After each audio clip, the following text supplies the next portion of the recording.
Nay Salvatori, ¿cómo estás? Buen día. Muy bien, muchas gracias, Juan Carlos. ¿Qué día es hoy? Hoy es el Día Mundial de la Salud y bueno, pues este año nos concentramos en la detección y tratamiento de la diabetes, Juan Carlos. Así es, efectivamente, la diabetes es una enfermedad que de manera muy silenciosa puede empezarse a formar en tu organismo cuando hay antecedentes genéticos, cuando los padres, el padre particularmente, la tuvo, pero también cuando hay problemas de sobrepeso, de obesidad, en fin, hay varios factores.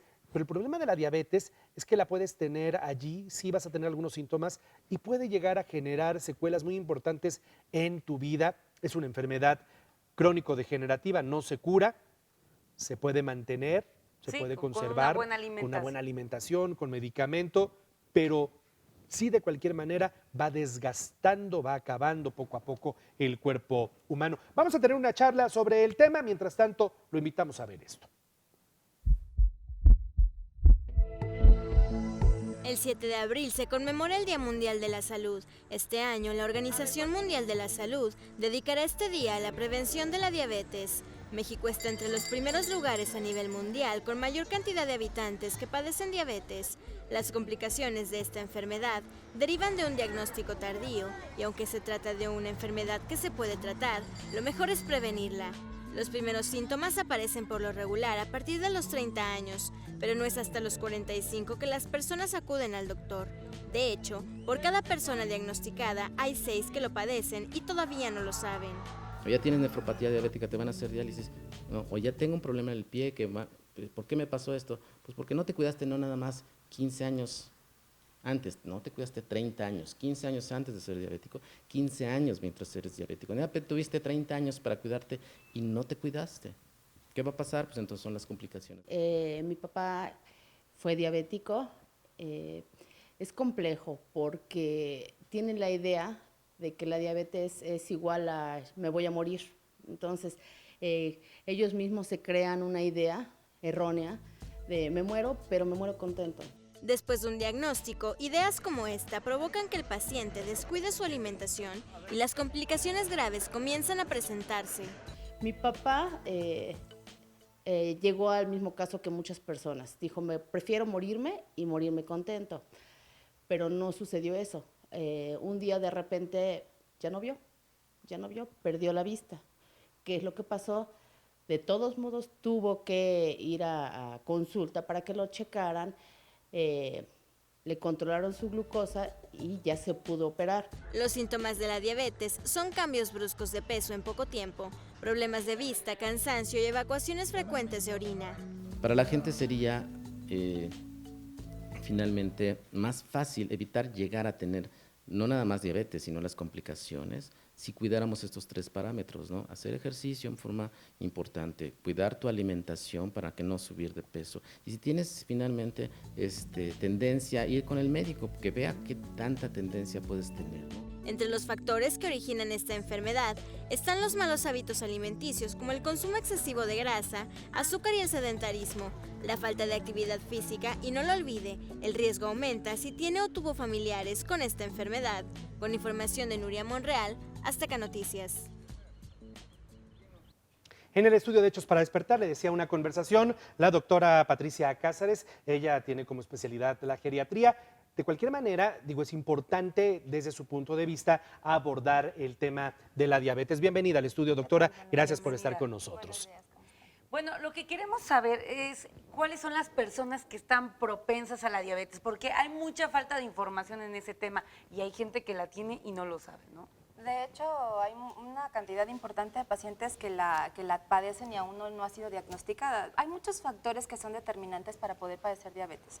La obesidad es uno de ellos, el tabaquismo, la inactividad física, la alimentación es otro de ellos. Entonces, sí es importante que si tú tienes una vida sedentaria con una mala alimentación y tienes antecedentes genéticos de diabetes en tu familia, pues te va a hacer muy propenso a que tú la padezcas. Esos antecedentes genéticos a quienes hay que ver hacia arriba, a los papás, al papá, a la mamá, al abuelo, a la abuela, línea paterna, línea materna. Son ramas directas, generalmente son papás, abuelos y muchas veces tíos o familiares directos, pero siempre consanguíneos, muy directos.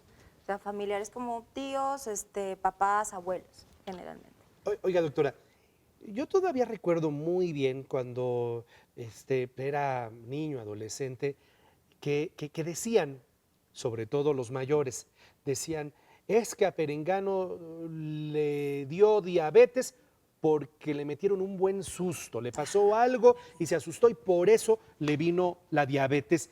Es cierto, Generalmente son pacientes que sí tienen factores genéticos, que tienen factores predisponentes, pero la emoción fuerte en el momento de la adrenalina hace que se descargue la glucosa. o sea, es la adrenalina es lo que como- te... Exacto, es como el factor desencadenante, pero no es la causa. O sea, en realidad ya son pacientes que portan diabetes y eso es lo que lo desencadena en ese momento. Y cuando ya tienes diabetes, sí te haces ya dependiente completamente de la insulina.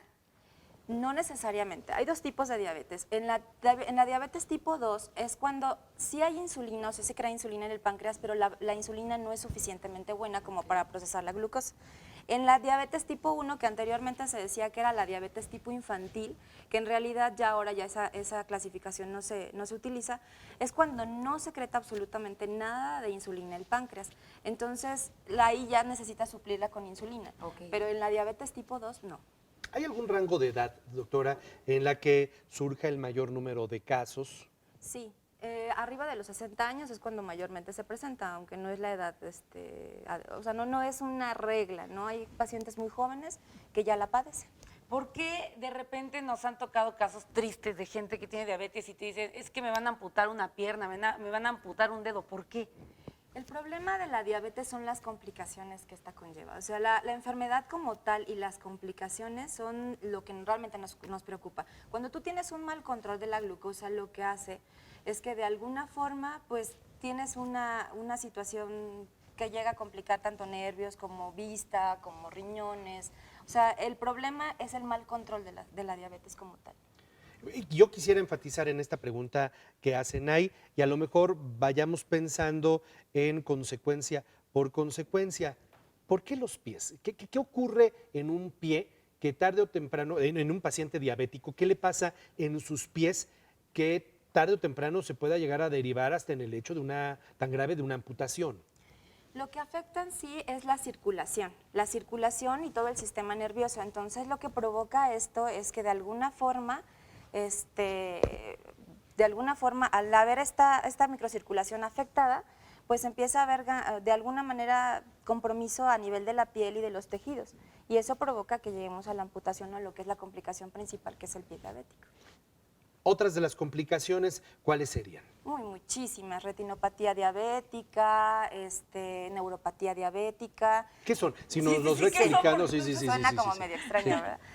La neuropatía diabética es una afectación a nivel de los nervios por la glucosa. Esto lo que produce, de alguna forma, es que se afecta el trayecto nervioso y hace que el paciente perciba sensaciones anormales, desde dolor hasta sensación de calor constante, situaciones así. El pie diabético es otra, que es una complicación a nivel de la circulación. Se compromete el tejido, se infecta, que es muy propenso a infecciones los pacientes diabéticos, y de alguna forma eso hace que pues, se produzca una lesión que pueda llevarnos a la amputación. Otra, la retinopatía diabética. Empieza a haber un desgaste a nivel de la retina y eso provoca pues, que haya una pérdida de la visión, una disminución de la agudeza visual y nos puede llevar hasta la ceguera.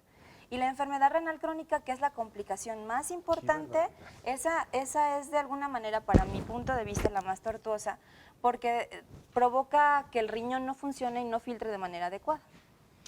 Yo creo que debemos terminar con recomendaciones precisas, doctora. ¿Qué es lo más importante en un paciente diabético? Su alimentación y cambiar el estilo de vida. De hecho, el primer manejo en la guía de práctica clínica de la diabetes es precisamente eso, cambiar tu alimentación, cambiar tus actividades físicas, evitar el tabaquismo y en determinado momento que ya fueras portador de diabetes, pues solo tratar de tener un buen control y acercarte a un médico que sea especializado en el área, que ya hay muchas clínicas especiales de diabetes que pues, pueden apoyarnos con respecto a y llevarnos de la mano con respecto al tratamiento tanto de medicamento como de alimento. ¿El chequeo cada cuánto es?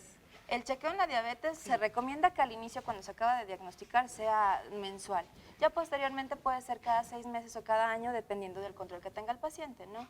Y olvidarnos de esa frase que vimos de voy a morir contento pero feliz, ¿no? No, más bien ¿cómo dijo? Voy a morir Contento pero feliz y es un gran. Sí, Voy sí, a sí. morir pero contento. Voy a morir, pero con... Es muy complicado para ellos cambiar hábitos, ¿no? Entonces, hábitos de toda la vida, ese es el problema. Ok. Pues es una jornada para reflexionar acerca de qué está haciendo usted con su alimentación y con sus hábitos, sobre todo si en la casa hay pacientes con antecedentes. Doctora Patricia Cáceres, gracias por estar con nosotros este día. Gracias, Gusto gracias por la saludarla. invitación, hasta luego.